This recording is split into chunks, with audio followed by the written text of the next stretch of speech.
الحمد لله رب العالمين والعاقبة للمتقين الصلاة والسلام على سيد الأنبياء والمرسلين وعلى آله وصحابه أجمعين أما بعد فأعوذ بالله من الشيطان الرجيم بسم الله الرحمن الرحيم والله لا يحب الظالمين صدق الله ومولانا رسوله النبي الأمين المكين الكريم وعلى آله الشاهدين والشاكرين والحمد لله رب العالمين۔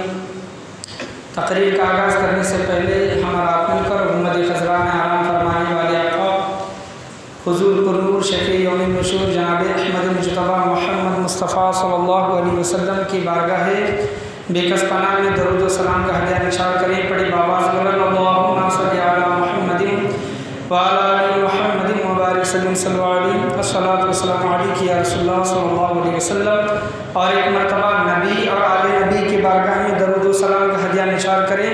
اللہم صلی علی محمد وعلی آل محمد وبارک وسلم صلی اللہ علیہ الصلاۃ والسلام علیک یا رسول اللہ صلی اللہ تعالیٰ علیہ وسلم۔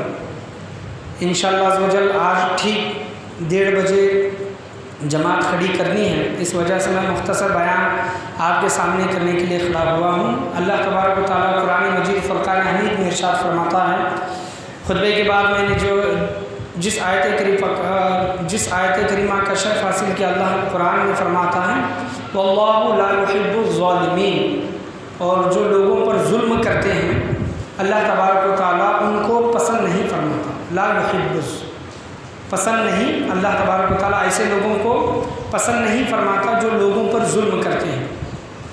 ظلم کے معنی کیا؟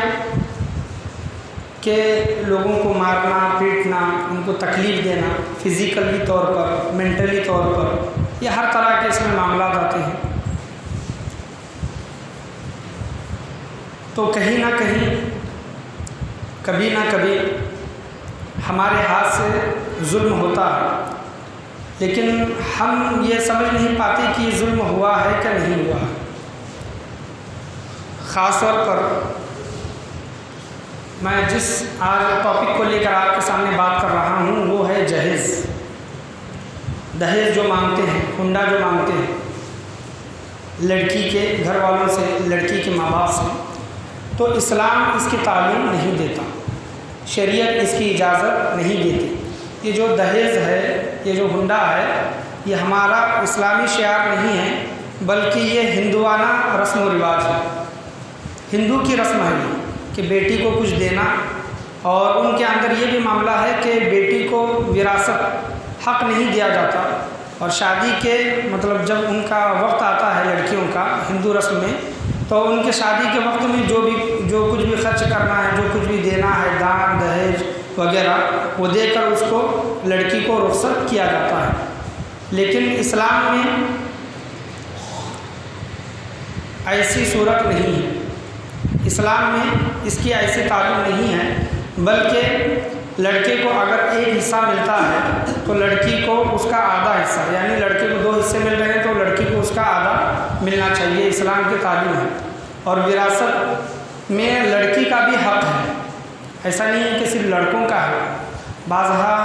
بارہا ہم دیکھتے ہیں کہ جب لڑکی کی شادی کر دی جاتی ہے، 2 بھائی، 1 بھائی، 4 بھائی جب ہوتے ہیں، اور جب جائیداد تقسیم ہونے لگتی ہے، وراثت جب تقسیم ہونے لگتی ہے، اور جب بہن کے حصے کا جب وقت آتا ہے، باری آتی ہے، تو بھائی لوگ یا پھر گھر کے بڑے بزرگ یا پھر ماں باپ یہ بول دیتے ہیں کہ تمہاری شادی میں ہم نے جو کچھ کرنا تھا ہم نے کر دیا، یا پھر تمہارے پڑھائی میں، لکھائی میں، تعلیم میں جو کچھ بھی ہم نے خرچ کرنا تھا کر دیا، شادی میں تمہیں جو کچھ دینا تھا وہ دے دیا، ابھی تمہارا کچھ حق نہیں ہے۔ تو یاد رکھیں کہ یہ لڑکی پر ظلم ہے۔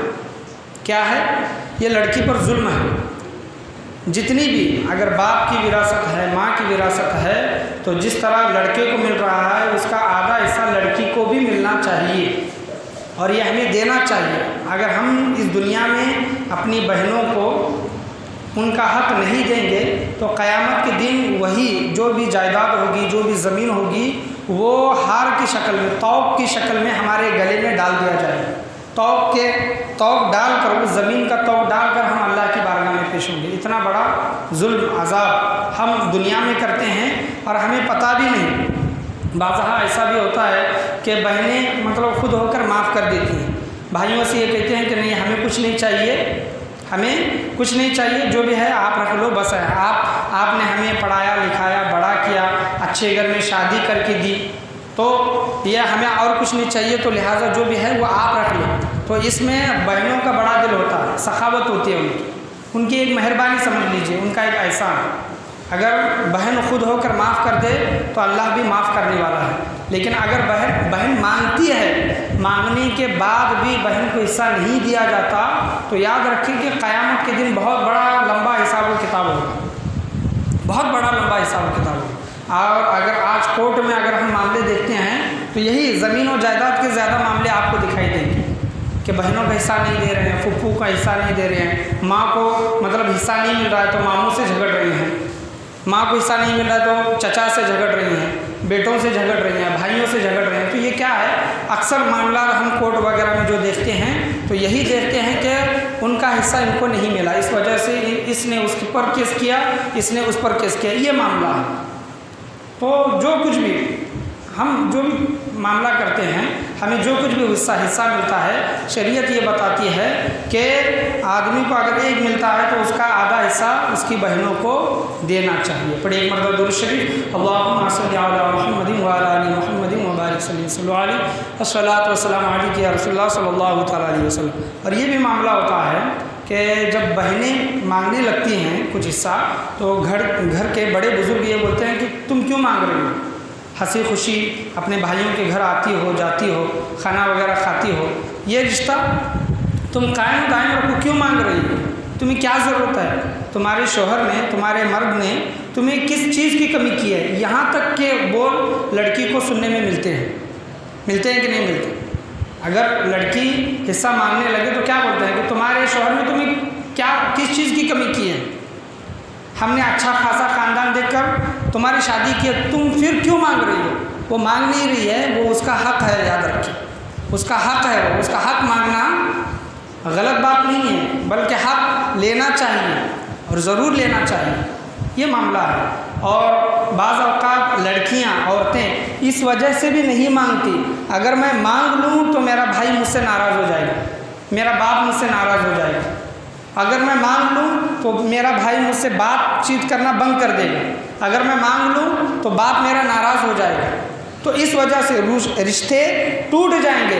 اس وجہ سے بھی رشتے کو سنبھالنے کے لیے بھی لڑکیاں یا پھر عورتیں اپنا حصہ نہیں مانگتی۔ یہ بارہا ہمارے سماج کے اندر یہ بہت بڑی بیماری ہے، یاد رکھیں کہ جو عورتوں کا ان کا حق نہیں دیا جاتا، اسلام اس کی بالکل بھی تعلیم نہیں دیتا۔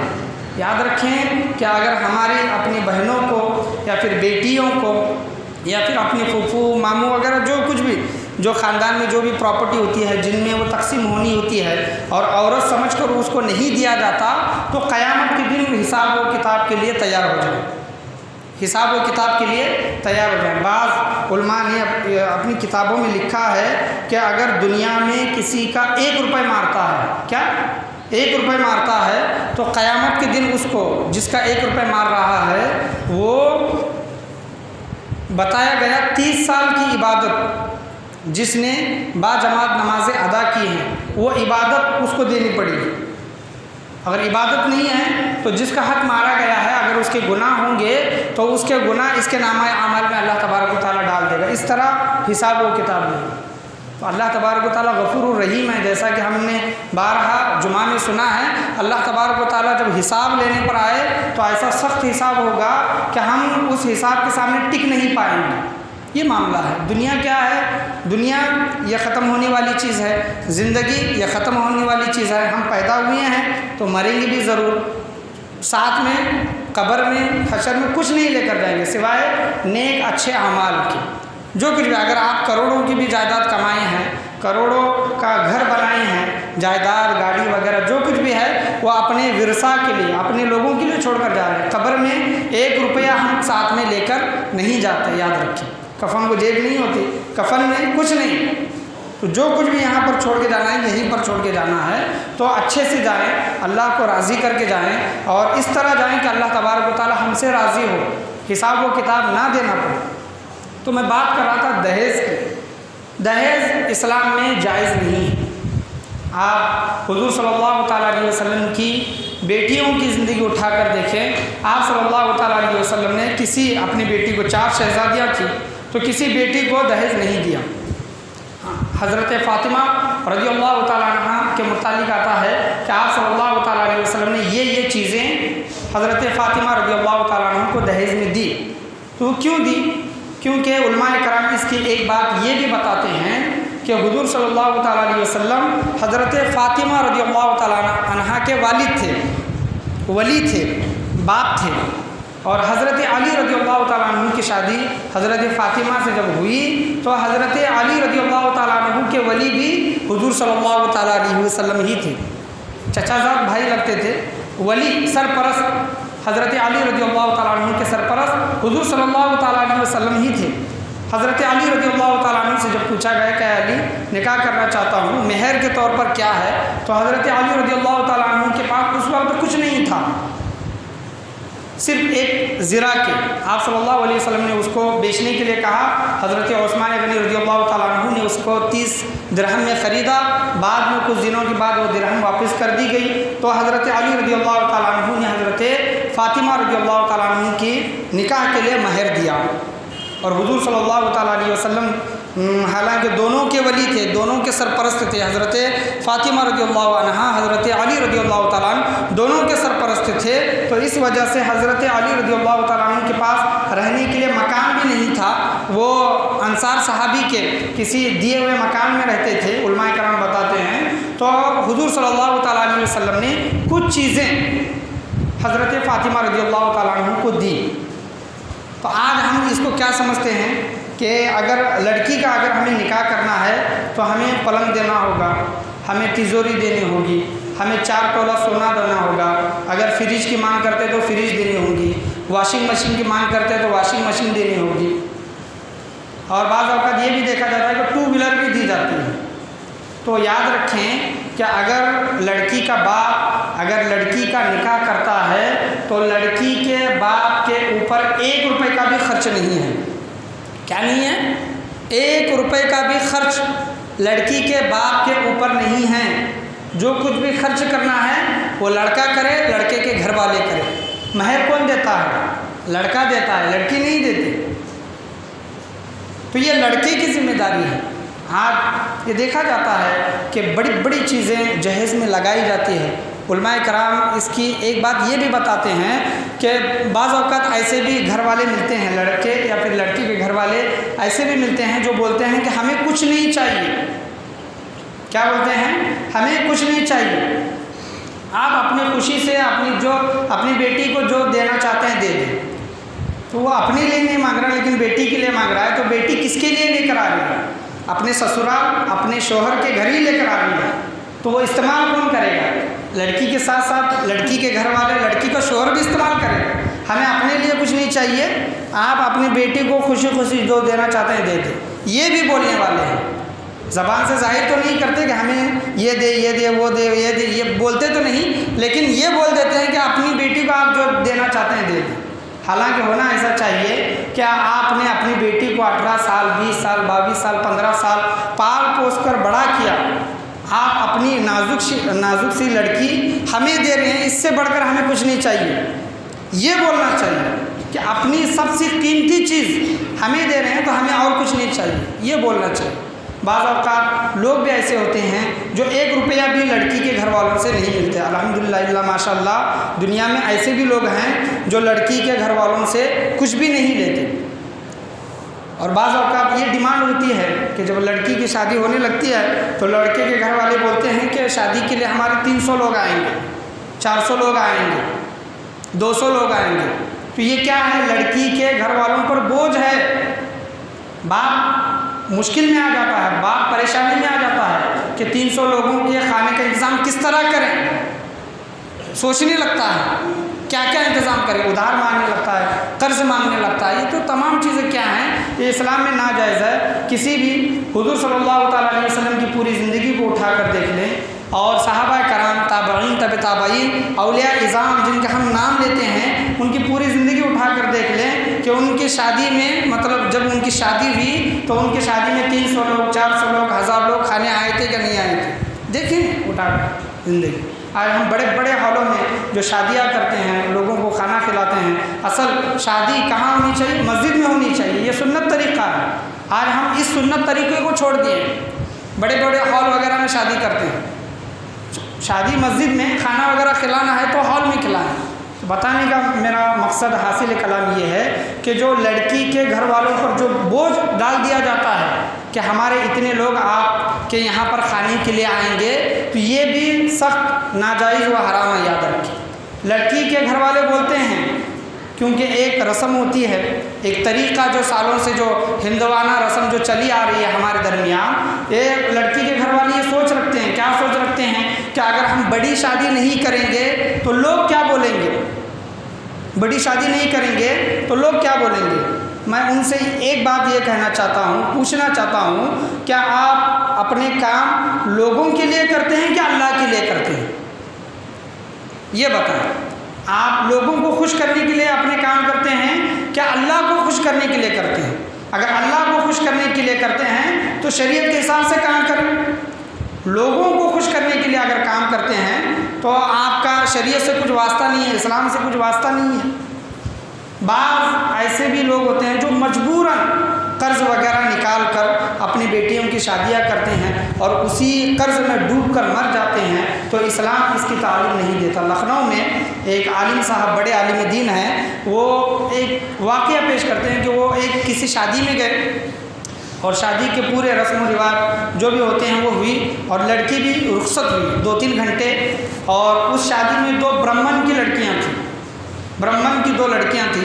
وہ تمام چیزیں جو شادی اسلامی طور طریقے سے جو شادی ہوتی ہے ان چیزوں کو دیکھ رہی تھی. اور جب لڑکی رخصت ہونے لگی تو وہ برہمن کی لڑکیاں اس لڑکی کے ماں باپ سے پوچھتی ہیں کہ آپ نے جہیز وغیرہ سامان وغیرہ کچھ دیا نہیں, سامان وغیرہ اپنے لڑکی کو کچھ دیا نہیں, کیا آپ نے پہلے سے ہی مطلب گاڑی میں ڈال کر وہ سامان بھیج دیا ہے؟ تو لڑکی کے ماں باپ کہتے ہیں کہ ہمارے اسلام میں ایسا کچھ نہیں ہے کہ جہیز وغیرہ دیا جائے, کھانا وغیرہ یہ سب تمام چیزیں کی جائیں. اسلام میں یہ ایسا طریقہ کچھ نہیں ہے. جو کچھ بھی ذمہ داری ہوتی ہے وہ لڑکے کے گھر والوں کی طرف ہوتی ہے. تو برہمن لڑکیاں, وہ مولانا صاحب کہتے ہیں وہ وہاں موجود تھے, اپنی زندگی کا وہ واقعہ بیان کرتے ہیں کہ وہ کہتے ہیں کہ وہ برہمن لڑکیاں رونے لگی اور وہ رو کر کہتے ہیں کہ کاش ہم بھی مسلم گھرانے میں پیدا ہوتے. سبحان اللہ, کاش ہم بھی مسلم گھرانے میں پیدا ہوتے. تو یہ آج جو لڑکیوں پر اور لڑکیوں کے ماں باپ پر جو آج بوجھ ہے کہ اتنا کیا جائے, یہ معاملہ کیا جائے, تو آج یہ ہمیں مطلب دیکھنا نہیں پڑتا. تو دیکھیں کہ جو اسلام دوسروں کو صحیح تعلیم دیتا ہے, آج وہی اسلام اور اسلام کے ماننے والے لوگ دوسروں کی رسم و رواج کو اپنے اندر لے کر آئے ہیں. حالانکہ اپنے رسم و رواج, اپنے طور طریقے, اسلام کیا کہتا ہے, شریعت کیا کہتی ہے, شریعت میں کیا جائز ہے کیا ناجائز ہے, نکاح کس طرح کیا جائے, نکاح کو کس طرح آسان بنایا جائے, یہ لوگوں کو ہم سکھانا چاہیے.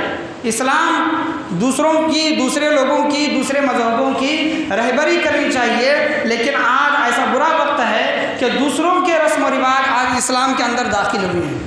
تو یہ سب سے بڑا مطلب نازک لمحہ ہے اور افسوس کرنے کا لمحہ ہے. جو بھی بیٹی پر دہیج وغیرہ کا جو بھی معاملہ ہوتا ہے, یہ آج میں آپ کو کھلے طور پر بتانا چاہوں گا کہ لڑکی کے ماں باپ پر کوئی بھی ذمہ داری نہیں ہوتی, کوئی بھی. اور بعض اوقات ایسے بھی لوگ الحمدللہ ہمیں دکھائی دیتے ہیں کہ جہیز کے طور پر لڑکی کے گھر والوں سے, لڑکے کے ماں باپ یا پھر لڑکا ہو, جہیز کے طور پر ایک سوئی تک نہیں لیتے. یہ کنڈیشن رکھتے ہیں, آپ کی بیٹی جیسی ہے اسی حالت میں آپ بھیج دیں, نکاح ہو جائے گا, آپ کی ایک جہیز میں آپ کے ایک سوئی بھی نہیں چاہیے. یہ معاملہ کیا ہے؟ اور بہت سے ماں باپ ایسے ہوتے ہیں جو اگر ہم لڑکی کو سامان وغیرہ نہیں دیے, جہیز اس حساب سے نہیں دیے, آنے والے وقت میں ہو سکتا ہے کہ لڑکے کے گھر والے تنگ کریں. ایسا معاملہ ہوتا بھی ہے, بارہا ایسا دکھائی بھی دیتا ہے. پہلے تو شروع میں لڑکے والے شادی وغیرہ کر لیتے ہیں، سامان وغیرہ کچھ نہیں لیتے، لیکن جب ایک ایسا میاں بیوی میں جھگڑا جب پیدا ہو جاتے ہیں تو شوہر یا پھر شوہر کے گھر والے بولتے ہیں کہ تمہارے باپ نے، تمہاری ماں نے شادی میں کیا دیا، تم کیا لے کر آئی ہے شادی میں، جھگڑے کے غصے کی حالت میں، غصے کی حالت میں شیطان قابو پا جاتا ہے انسان پر، تو غصے کی حالت میں بول دیتے ہیں کہ تم کیا لے کر آئے، تم نے کیا دیا ہے، تو یہ بولنے کا حق نہیں ہے، یاد رکھیں۔ جب لڑکے کو، جب مولانا صاحب، مولوی صاحب جب نکاح پڑھاتے ہیں تو کیا بولتے ہیں، میں نے فلاں کو آپ کے نکاح میں نان، نفقہ و سکنا، کیا بولتے ہیں، نان، نفقہ و سکنا، یعنی کھانے کے لیے، پہننے کے لیے اور رہنے کے لیے ذمہ داری آپ کی، کس کی، دلہے کی، لڑکے کی، اس کے ساتھ میں آپ کا نکاح کرتا ہوں، یعنی ان چیزوں کے ساتھ، ان کنڈیشن کے ساتھ، آپ اس کے رہنے کا دیکھیں گے، آپ اس کے کھانے کا دیکھیں گے، آپ اس کے پہننے کا دیکھیں گے، یعنی آپ اس کے اخراجات اٹھائیں گے، کس کے، اپنی بیوی کے، اپنی بیوی کے اخراجات اٹھائیں گے، اس کنڈیشن کے ساتھ میں آپ کا نکاح کرتا ہوں، کیا آپ نے قبول کیا؟ نان، نفقہ و سکنا، یہ کیا ہے، رہنے کے لیے نان، نفقہ، پیسے دینے کے لیے، یہ تمام چیزیں، تو اس کنڈیشن کے ساتھ، اس شرط کے ساتھ قاضی صاحب میاں بیوی کے مطلب رشتہ لگاتا ہے، شادیاں کرتے ہیں۔ تو آج ہم نے اس مطلب کو ہی نہیں سمجھا، نان، نفقہ و سکنا۔ دیکھیں، کبھی غور کریں، کبھی شادیاں میں بیٹھتے ہیں تو قاضی صاحب یہ جملہ ضرور دہراتے ہیں، نان، نفقہ و سکنا کے ساتھ میں نے آپ کا نکاح فلاں کے ساتھ کیا، اتنے مہر کے ساتھ۔ اور ہمارا یہ معاملہ بھی ہوتا ہے کہ لڑکی کے گھر والے طرف سے فریج آ رہی ہے، واشنگ مشین آ رہی ہے، گاڑی آ رہی ہے، بڑی تجوری آ رہی ہے، پلنگ آ رہی ہے، آنے دو آنے دو آنے دو، اور مہر کتنا رکھتے ہیں، 4000، 5000، 7000، 700 روپے، اس طرح۔ تو یہ کیا، مہر بھی کم ہے۔ میں یہ نہیں کہتا کہ لڑکے بھی، بعض اوقات یہ ہوتا ہے کہ لڑکے کے گھر والے اور لڑکا بھی غریب ہوتا ہے، اتنا مہر ادا نہیں کر سکتا، اور مہر کی بھی ایک منیمم ایک رقم بتائی گئی ہے کہ اتنی مہر ہو، وہ 5000 ہو جاتی ہے مہر، اس سے ادا ہو جاتا ہے، لیکن مال و دولت ہونے کے باوجود، پیسے ہونے کے باوجود 5000 دے رہے ہیں، 7000 دے رہے ہیں، تو یہ طریقہ صحیح نہیں ہے، یہ طریقہ صحیح نہیں ہے، کیونکہ اس میں بیوی کا حق، شوہر کا، وہ اہلیہ کا حق ہوتا ہے، وہ دینا ضروری ہوتا ہے۔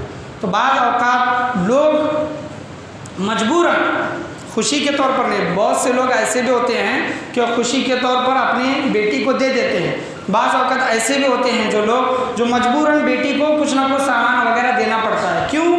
کیونکہ آگے چل کر فیوچر میں بیٹی کے گھر والوں سے طعنے سننے کے لیے نہ ملے، بیٹی کے سسرال سے، شوہر کے گھر والوں سے طعنے سننے کے لیے نہ ملے، اس وجہ سے بھی بیٹی کو دیتے ہیں۔ تو یہ کیا ہے، یہ مجبوری کی صورت بھی اور خوشی کی صورت بھی ہمارے درمیان آج یہ بن گئی ہے۔ آج اگر کوئی ہم میں سے کوئی لڑکی کا باپ ہے، کوئی لڑکے کا باپ ہے، تو اس سے درس حاصل کرے کہ اسلام کیا تعلیم دیتا ہے، نکاح کو آپ صلی اللہ تعالیٰ علیہ وسلم نے کس طرح آسان بنایا ہے، اور آج ہم نے نکاح کو کتنا مشکل بنایا ہے۔ آج اگر کوئی اپنی بیٹی کا نکاح کرنا چاہے تو پہلے وہ سوچتا ہے کہ میرے پاس پیسہ کتنا ہے، 1,00,000 روپے ہے، 2 لاکھ ہے، 4 لاکھ ہے، 5 لاکھ ہے، کتنا ہے، پھر وہ بعد میں اپنی بیٹی کا رشتہ کرنے کے لیے، شادی کرنے کے لیے سوچتا ہے۔ تو یہ کیا ہے، اور جب بیٹی کی عمر گزر جاتی ہے، زیادہ ہونے لگتی ہے، تو لڑکا ہو یا پھر لڑکی ہو، بالغ ہونے کے بعد شیطان ان کے اندر وسوسے، خیالات ڈالنا شروع کر دیتا ہے۔ جب تک نکاح نہیں ہوتا تب تک وہ غلط کاموں میں، بہت سے ایسے لوگ، نوجوان، ہماری نسل غلط کاموں میں لگ جاتی ہے۔ تو کہیں نہ کہیں ذمہ دار کون ہے، ماں باپ بھی ہے، جو اپنے بچوں کا جلدی نکاح نہیں کرتے۔ پڑھیے ایک مرتبہ درود شریف، اللہم صلی علی محمد وعلی آل محمد وبارک صلی علیہ، الصلاۃ والسلام علیک یا رسول اللہ صلی اللہ تعالیٰ علیہ وسلم۔ تو بہت سے لوگ ایسے بھی معاملہ ہوتے ہیں جو دوسروں کی شادیوں میں جاتے ہیں اور دیکھتے ہیں کہ اتنی بڑی تجوری، اتنی بڑی بیڈ، اتنی بڑی واشنگ مشین، فریج، گاڑی بھی، 2 ویلر بھی دیکھتے ہیں، اتنے بڑے سامان وغیرہ دیکھتے ہیں، تو ان کے دل میں بھی خیال آتا ہے کہ چلو اس نے اتنا دیا ہے تو میں اپنی بیٹی کو اتنا دوں گا۔ تو کیا کرتا ہے، اپنی پوری زندگی کی کمائی اپنی بیٹی کی شادی میں لگا دیتا ہے۔ رقم نہیں ہے تو ادھار مانگنا، قرض لینا وہ شروع کر دیتا ہے۔ آج ہمارا معاملہ کیا ہے کہ ہم دیکھا دیکھی بھی ہم ویسا کرنے کا سوچتے ہیں، تو دیکھا دیکھی ایسا نہ کریں. جو اللہ اور اس کے رسول نے جو راستہ بتایا ہے، شریعت جس چیز کی تعلیم دیتی ہے اس کو لے کر چلے. آپ کے پاس جتنا ہے اتنا خرچ کریں، قرض لے کر یا پھر مطلب لوگوں پر بوجھ ڈال کر اپنی زندگی کو نہ گزارے، خود بھی زندگی کو مشکل نہ بنائیں، دوسروں کی بھی زندگی کو مشکل نہ بنائیں. جو لوگ اپنی بیٹیوں کو خوشی خوشی جو دیتے ہیں، گھر والے لڑکے والے کے منع کرنے کے باوجود بھی، لڑکے والے اگر بولتے ہیں کہ ہمیں کچھ نہیں چاہیے، آپ کچھ بھی مت دیجیے، کچھ بھی مت دیجیے، لیکن پھر بھی لڑکی والے خوشی سے دیتے ہیں، تو وہ چیز یہاں پر اسلام میں جائز ہے کہ لے سکتے ہیں. کیوں؟ کیونکہ لڑکی کے ماں باپ خوشی دے رہے ہیں. اگر لڑکے والے منع کر رہے ہیں اور لڑکی والے نہیں دیتے تو اس میں لڑکی والوں کی کوئی گرفت نہیں ہے. یاد رکھیں، اگر وہ نہ بھی دیں، مانگنے کے باوجود بھی نہ دیں تو اس کی کوئی گرفت نہیں ہے. احمد آباد کا معاملہ آپ کے سامنے ہی ہے. عائشہ نے جو سوسائڈ کیا، اسلام میں خودکشی حرام ہے، سوسائڈ حرام ہے، لیکن سوسائڈ کس وجہ سے کیا؟ شوہر دہیج مانگتا تھا، دہیج مانگنے کی وجہ سے اس نے سوسائڈ کیا. آج ایسے ہی معاملات ہیں، دہیج مانگنے کی وجہ سے لڑکیوں کی شادیاں نہیں ہوتی، لڑکوں کی بھی شادیاں نہیں ہوتی. تو یہ معاملات ہیں، تو ان معاملات کو ختم کرنے کی کوشش کریں، نکاح کو آسان بنائیں. ضروری نہیں ہے، یاد رکھیں، ضروری نہیں ہے. ہم کس کے پاس مانگنے کے لیے نہیں گئے ہیں کہ اگر آپ کی لڑکی کی شادی ہے تو آپ ہمیں دعوت دیں. وہ لڑکی کے ماں باپ، لڑکی کے گھر والوں کی ذمہ داری، اگر دعوت دیں تو قبول کریں. ضروری نہیں ہے کہ 400 لوگوں کو کھانا کھلائے، 300 لوگوں کو کھانا کھلائے، 1000 لوگوں کو کھانا کھلائے. بعض اوقات یہ بھی ہوتا ہے کہ فلاں نے اس کی بیٹی کی شادی میں مجھے دعوت دی تھی تو میری بیٹی کی شادی میں اس کو دعوت دوں گا. سوچ اچھی ہے، لیکن آپ کے پاس پیسہ ہی نہیں ہے کھانا بنانے کے لیے، یا پھر اتنا خرچ کرنے کے لیے پیسہ نہیں، تو آپ کیا کریں گے؟ قرض لے کر مطلب لوگوں کو دعوت دیں گے. تو اسلام اس کی تو مطلب تعلیم نہیں دیتا نا. اسلام یہ تو نہیں کہتا نا کہ آپ قرض نکالو، قرض میں ڈوبو اور لوگوں کو کھانا کھلاؤ. ہم یہ بھی سوچتے ہیں کہ میں نے فلاں کو اپنی بیٹی کی شادی میں اس کو دعوت دی تھی، لیکن آج اس نے یادیں میں شادی کی، ہم نے دعوت بھی نہیں دیا، کنجوس ہے. یہ تک کہتے ہیں، بولتے ہیں نا کہ یادیں میں شادی، یہ ہمارے اندر یہ مطلب مشہور ہے. یہ صحیح طریقہ ہے. مختصر لوگوں کو، گنے چنے لوگوں کو لیں اور اپنے بیٹے بیٹیوں کی شادی کریں. اتنی بڑی شادیاں کرنے کا اسلام اس کا حکم نہیں دیتا. کوئی کرتا ہے، پیسہ مال و دولت بھرپور ہے، لوگوں کو کھانا کھلاتا ہے، اچھی بات ہے، بڑی شادیاں کریں. لیکن پیسہ نہیں ہے، مال و دولت نہیں ہے، قرض لے کر شادیاں کر رہے ہیں، تو ایسا بالکل نہ کریں، بالکل نہ کریں. لوگوں کو کھانا کھلانا یہ بہت بڑی عبادت ہے. یاد رکھیں، ہمارے حضور صلی اللہ علیہ وسلم ہو، صحابہ کرام ہو، اولیاء اعظام ہو، لوگوں کو کھانا کھلایا کرتے تھے، اس میں کوئی منائی نہیں ہے. لیکن جب شادی کی بات آتی ہے تو اس میں سونا خریدنا ہوتا ہے، دوسری چیزیں خریدنی ہوتی ہے، لوگوں کو کھانا کھلانا وغیرہ ہوتا ہے، تو اس میں باپ دب جاتا ہے، ڈوب جاتا ہے، مر جاتا ہے. تو ایسے اعمال سے بچنے کی ہمیشہ کوشش کریں، اور شریعت نے جو تعلیم دی ہے اس شریعت پر چلنے کی کوشش کریں. یاد رکھیں کہ ہم کسی نہ کسی طریقے سے کسی نہ کسی پر ظلم کرتے ہیں. ظلم ہوتا ہے، چاہے وہ بیوی پر کرے، بیوی کے گھر والوں پر کرے، کچھ بھی کرے، ظلم ہوتا ہے. ہمیں پتہ ہی نہیں کہ یہ ظلم ہے، پتہ ہی نہیں کہ ہم ظلم کر رہے ہیں. اور اللہ ظلم کے متعلق فرماتا ہے واللہ لا يحب الظالمین، اور جو لوگوں پر ظلم کرتے ہیں، جو ظلم کرتا ہے، لا يحب الظالمین، اللہ ظالموں کو پسند نہیں کرتا.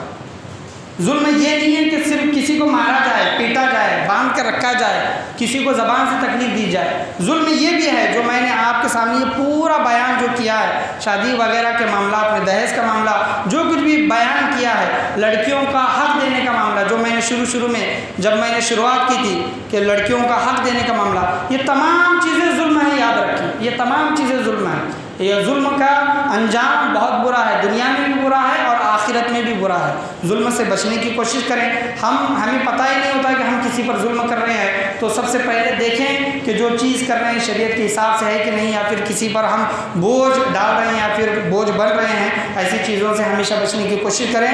اللہ سے میں یہی دعا کرنا چاہوں گا کہ اللہ تبارک و تعالیٰ ہم تمام لوگوں کو بولنے اور سننے سے زیادہ عمل کرنے کی توفیق و رفیق عطا فرمائیں. اور 22 تاریخ رجب المرجب اور امام جعفر صادق رضی اللہ تعالیٰ عنہ کی کنڈوں کا نیاز کا یہ دن ہوتا ہے، اور اسی دن حضرت امیر معاویہ رضی اللہ تعالیٰ عنہ کی وصال کا بھی دن ہے۔ تو آپ اگر 22 رجب کو کرتے ہیں تو حضرت امیر معاویہ رضی اللہ تعالیٰ عنہ کو بھی خراج عقیدت پیش کریں، وہ بھی صحابہ رسول ہیں۔ اور ہمارے عورتوں کے اندر، ہمارے اندر یہ بہت بڑی بیماری، یہ جہالت ہمارے اندر ہے کہ اگر عورت ناپاک ہے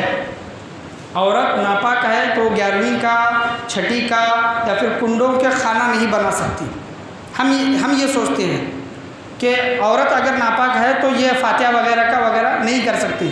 تو یاد رکھیے کہ اسلام میں چھوت چھات نہیں ہے، یعنی اگر عورت ناپاک ہے اور عورت کوئی چیز بنا رہی ہے، کنڈوں کی پوری وغیرہ، کھیر وغیرہ بنا رہی ہے، تو اسلام میں یہ تصور نہیں ہے کہ وہ جو ناپاک ہے اس کی ناپاکی ان کنڈوں میں یا پھر اس کھیر میں یا پھر اس کھانے میں آئے گی۔ اسلام میں اس کا تصور نہیں ہے، یاد رکھیں۔ اگر عورت ناپاک ہے تو اس پر کیا ہے کہ وہ نماز نہیں پڑھ سکتی، نمازیں اس پر معاف ہے۔ اگر روزوں کے درمیان عورت ناپاک ہے تو وہ روزے اس وقت اس کو معاف ہے، لیکن بعد میں وہ ان روزوں کی قضا ادا کرے، لیکن نماز کی قضا نہیں ہے۔ تو ہمارے اندر، عورتوں کے اندر خاص کر، ہم بھی مرد بھی اس کو سپورٹ کرتے ہیں کہ تو ناپاک ہے، تم دور ہو، ہٹو وہاں سے، وہاں پر جاؤ نہ کو کر کے ہم یہ معاملہ کرتے ہیں۔ اور کنڈوں کا معاملہ کیا ہے کہ کنڈے جو صبح پکاتے ہیں، صبح اس کو عصر کے پہلے ختم کرنا، یہ کون بولے؟ عصر کے پہلے ختم کرو، یہ کون بولے؟ وہ رزق ہے، تم رکھ کر کبھی کتنے دن بھی کھاؤ، اور جو بھی بچ جاتا ہے، کھیر بچے یا پھر پوری بچے یا پھر کنولا بچے، اس کو کیا کرتے ہیں؟ کھڈا کھود کے زمین میں گاڑتے ہیں۔ ایسے بھی رسم و رواج ہمارے اندر پائے جاتے ہیں۔ اس کو دفنا دو، عصر کے بعد اس کو کوئی دیکھنا نہیں، کہاں ہے، کون سی کتاب میں لکھے، کون اس کی تعلیم دی ہے؟ حالانکہ تم گناہ کر رہے ہیں، کیا کر رہے ہیں کہ وہ جو کھانا ہے وہ کھانے کو برباد کر رہے ہیں، رزق کو برباد کر رہے ہیں۔ جو رزق اللہ تبارک و تعالیٰ نے کھیر کے شکل میں، کھانے کے شکل میں، کنڈوں کے شکل میں جو اللہ نے تمہیں دیے ہے، وہ اس رزق کو خراب کر رہے ہیں۔ تو یہ تصور نہیں ہے، جس طرح نارمل، کیا نارمل کہ 6ٹی کی فاتحہ جس طرح نارمل رہتی ہے، 11ویں کی فاتحہ جس طرح نارمل رہتی ہے، اسی طرح کنڈوں کی بھی فاتحہ نارمل ہے، یاد رکھیں، کوئی اس میں مطلب خاص چیز نہیں ہے۔ آپ امام جعفر صادق رضی اللہ تعالیٰ عنہ کے متعلق جو کچھ بھی مطلب بناتے ہیں، پکاتے ہیں، ایصال ثواب، خراج عقیدت پیش کرتے ہیں، یہ تمام چیز جائز ہے، لیکن جو اس میں زیادتی جو کرتے ہیں کہ ناپاک عورتیں نہیں آنی چاہیے، ناپاک عورتیں نہیں کھانی چاہیے، ناپاک عورتیں کھانے کو نہیں بنانا چاہیے، اسلام میں اس کی کوئی تصور نہیں ہے، اس کی کوئی تعلیم نہیں ہے۔ یہ یاد رکھیں، اپنی گھر کی عورتوں کی بھی بتانا ہمارا کام ہے۔ میں نے آپ کو بتایا، آپ نے سنا، آپ جا کر اپنی گھر کی عورتوں کو بولیں گے، وہ سنیں گے۔ عمل کرنا نہ کرنا یہ آپ کا، ہماری گھر کی عورتوں کا معاملہ ہے۔ عمل کریں گے تو ٹھیک، نہیں کریں گے تو وہ ان کے خود ذمہ دار ہوں گے۔ اللہ سے دعا ہے کہ اللہ تبارک و تعالیٰ ہم تمام لوگوں کو بولنے سننے سے زیادہ عمل کرنے کی توفیق عطا فرمائے۔ آج کے محفل میں بولنے میں، سننے میں، سمجھنے میں، سمجھانے میں کسی بھی قسم کی غلطی، کمی بیشی، کوتاہی، خامی، بھول چوک ہوئی ہو، اللہ تبارک و تعالیٰ اپنے فضل و کرم سے اسے معاف عطا فرمائے، اور بزرگان دین کی تعلیم کو اپنانے کی توفیق عطا فرمائے۔ بیٹیوں کا حق، عورتوں کا حق اسلام نے جو رکھا ہے، شادی کے بعد بھی اگر وہ حق دینے کے وقت آئے تو بیٹیوں کا، عورتوں کا حق دینے کی اللہ تبارک و تعالیٰ ہم تمام لوگوں کو توفیق و رفیق عطا فرمائے۔ اور ہمارے پاس جتنا بھی رزق بچتا ہے، اللہ تبارک و تعالیٰ اس رزق میں اور برکتیں عطا فرمائے، جو ہم خوشی سے اپنی بہنوں کو ان کا حق جو دے رہے ہیں، اور دل میں کوئی مطلب ناراضگی نہ رکھتے ہوئے اپنی بیٹیوں کا، اپنی بہنوں کا، اپنی ماں بہنوں کو جو بھی حق دے رہے ہیں، اللہ تبارک و تعالیٰ کو حق دینے کا اللہ تبارک و تعالیٰ ہم تمام لوگوں کو توفیق و رفیق عطا فرمائے۔ دہیج جیسی لعنت سے ہمیں اللہ تبارک و تعالیٰ بچنے کی توفیق عطا فرمائے، نکاح کو آسان فرمانے کی توفیق عطا فرمائے۔ جو بھی شادی میں خرچ ہوتے ہیں، جو بھی شادی کے معاملات ہوتے ہیں، لڑکے والے اگر حیثیت والے ہیں، امیر ہیں، تو وہ معاملات وہ کریں، اللہ تبارک و تعالیٰ ایسی توفیق ہم تمام لوگوں کو توفیق عطا فرمائے۔ لڑکی کے باپ پر 1 روپیہ خرچ نہ ہو، ایسا اللہ تبارک و تعالیٰ ہمیں کرنے کی، ایسے معاملات لانے کی، اور لڑکوں کو یہ ذمہ داری، لڑکوں کو گھر والوں کی ذمہ داری یہ دینے کی اللہ تبارک و تعالیٰ ہم تمام لوگوں کو توفیق عطا فرمائے۔ اگر اللہ نے حیثیت دی ہے تو کروڑوں لوگوں کو، ہزاروں لوگوں کو، لاکھوں لوگوں کو کھانا کھلاؤ شادی میں، کوئی منائی نہیں ہے۔ اگر اللہ نے حیثیت نہیں دی ہے، غریب ہیں، تو مختصر طور پر شادی کرنے کی اللہ تبارک و تعالیٰ ہم تمام لوگوں کو توفیق عطا فرمائے۔ شادی کے لیے قرض نہ نکالیں، ادھار نہ لیں، لوگوں کے پاس گڑ گڑائیں نہ، ہاتھ نہ پھیلائیں، اور شادی کو نکاح کو سنت طریقے پر کرنے کے اللہ تبارک و تعالیٰ ہم تمام لوگوں کو توفیق عطا فرمائے۔ اور کنڈوں کی نیاز جو ہوتی ہے یہ اور نیازوں جیسی ہی یہ نیاز ہے، اس میں جو غلط رسم و رواج ہم نے جو ڈالے ہیں اللہ تبارک و تعالیٰ ایسے غلط رسم و رواجوں سے بچنے کی توفیق عطا فرمائے۔ کوئی بھی لوگ سنت نہ پڑھیں، اسی طرح بیٹھے رہیں، خطبہ شروع ہو۔